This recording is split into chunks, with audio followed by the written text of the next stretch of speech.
The only time we got is right about now.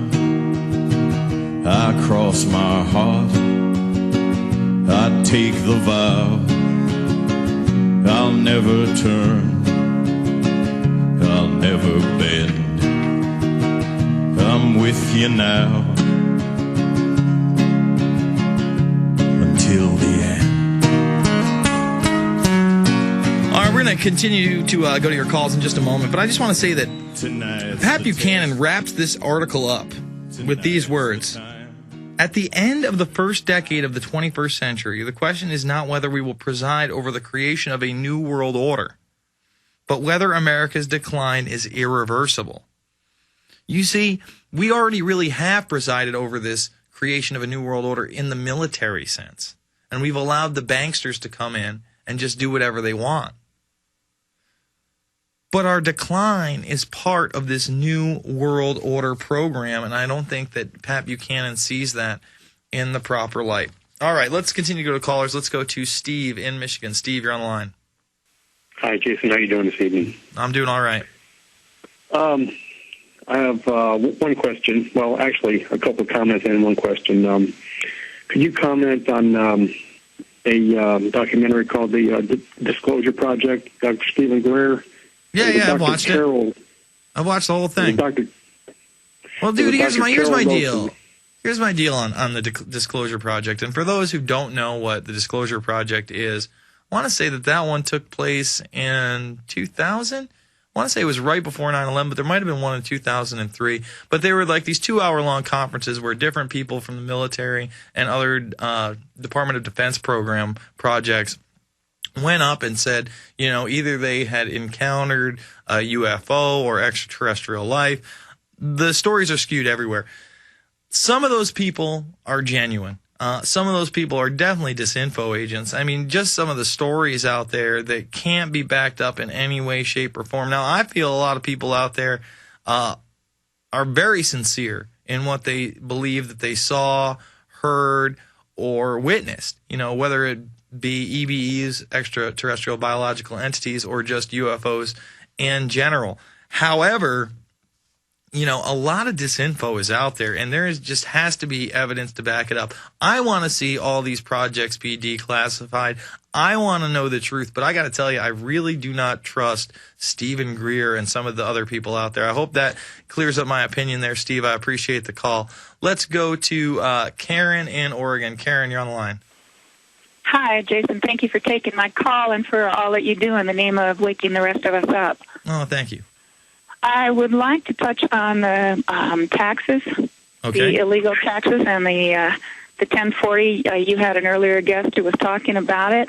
Mm-hmm. And I have an email that was sent to me. There's another chance for us to stand against some of this stupid illegal IRS activity, and that's a case that's coming up. There's a website called fightbacknow.us. Mm-hmm. It'll give people a chance to sign it. It's I think 11 people are being held for. Here, let me get the right email. Claudia and Mark Hermer. They're a mother and father of 6. Have you heard about them? No. What are they being held on? Just give it to me in gist. They sold tickets to attend a seminar, and one of the topics of the seminar was about the 17,000 official certified national and state documents that prove that the income tax is a fraud. Mm-hmm. So now they're being charged with conspiracy to defraud the government, and so going to that fightbacknow.us will help people, and they can also sign a petition. Well, obviously the government is going to, preserve and expand one of their largest modes of control, which is the income tax, which just gets larger and larger and larger and larger out there. And again, I propose that people go check out the information in America, Freedoms, and Fascism and beyond, but you got to pick and choose your battles. I thank you for the call. We'll be back after this. Let's continue to take your phone calls. Let's go to Richard in Oklahoma. Richard, you're on the line. Hello, Jason. How are you doing? Good. Okay, listen, earlier I happened to be listening to your program, and I heard a gentleman that was talking to you about who in the world how do we get information on who are the good guys and who are the bad guys and all this. It's ironic because earlier this afternoon I was asking the same question myself, and I'm just going to say, I ran across a website which is it's a .org, and all they do, it's a repository of information. It is a reporting site, and if you put in your zip code, for an example, it will tell you exactly who is your senator, who is your representative, what they vote on, how they voted, what their voting record was, how they stand up against their campaign promises, but they do not offer any opinions. This is a fact-only site. We'll give it out. If you like? Okay, it's votesmart.org. Well, excellent, Richard. I appreciate the help. And, yeah, there are a ton of little things out there like that you can get aware of your local legislator. The government puts a lot of this information out. Even beyond the government, we have things like WikiLeaks now. You can get a hold of these documents. You can read them. Today I was working on the film Invisible Empire, my next movie, and I was looking for a copy of the Wolfowitz Doctrine, which is always discussed. Now, back in the day when the Wolfowitz Doctrine was leaked, being leaked meant it was leaked to the New York Times and no one else got to see it. And there's actually not a copy or PDF file of the Wolfowitz Doctrine on the web that I could find. In the information age, when a document is leaked, even to the mainstream press, it immediately hits the web now. Because it has to hit the web because everything else is irrelevant. First of all, people don't trust the mainstream media anymore because they've been caught in so many lies. So when they say something, they best source it. And the way to do that is to release that document to the public.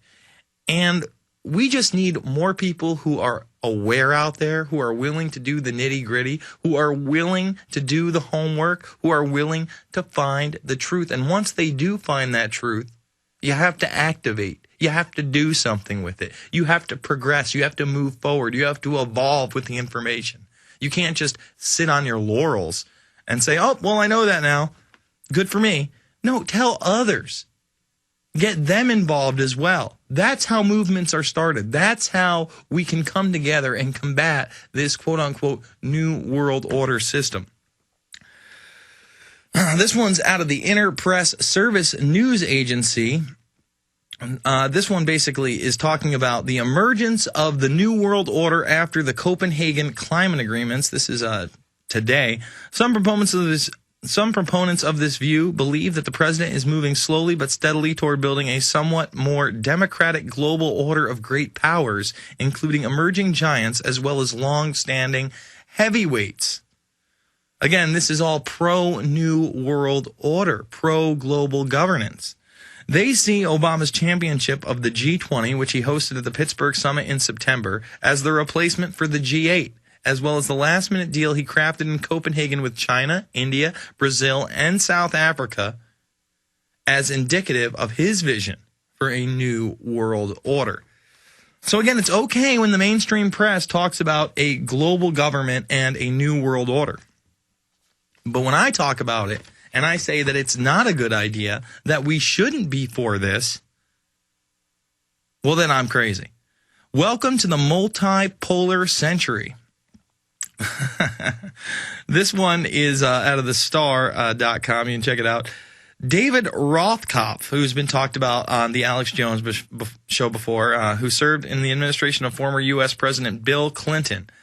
His insight quoted in the Financial Times of London was this: you could argue that the first decade of the 21st century was the last decade of the American century. Rothkopf then added, we are now entering the multipolar century.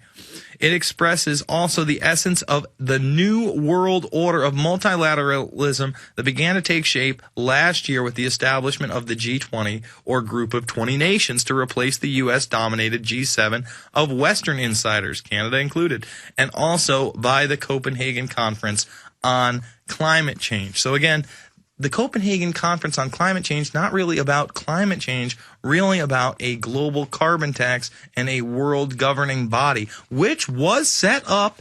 They set up a high-level panel under the IPCC, despite all the evidence brought out by ClimateGate just weeks earlier.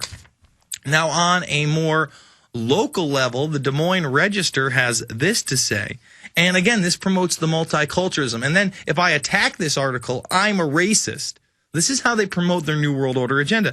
ISU professor Laura Rendon is the Latina chairwoman of the Department of Educational Leadership and Policy Studies. She says this, and she's talking about Latin Americans. We cannot continue to work in silos, whites with whites, African Americans with African Americans, Latinos with Latinos. Well, that's not the case anyway. That's not how we work. Rendon said the New World Order is calling for a new global consciousness on the part of individuals. So here, she's promoting a new world order with a global consciousness.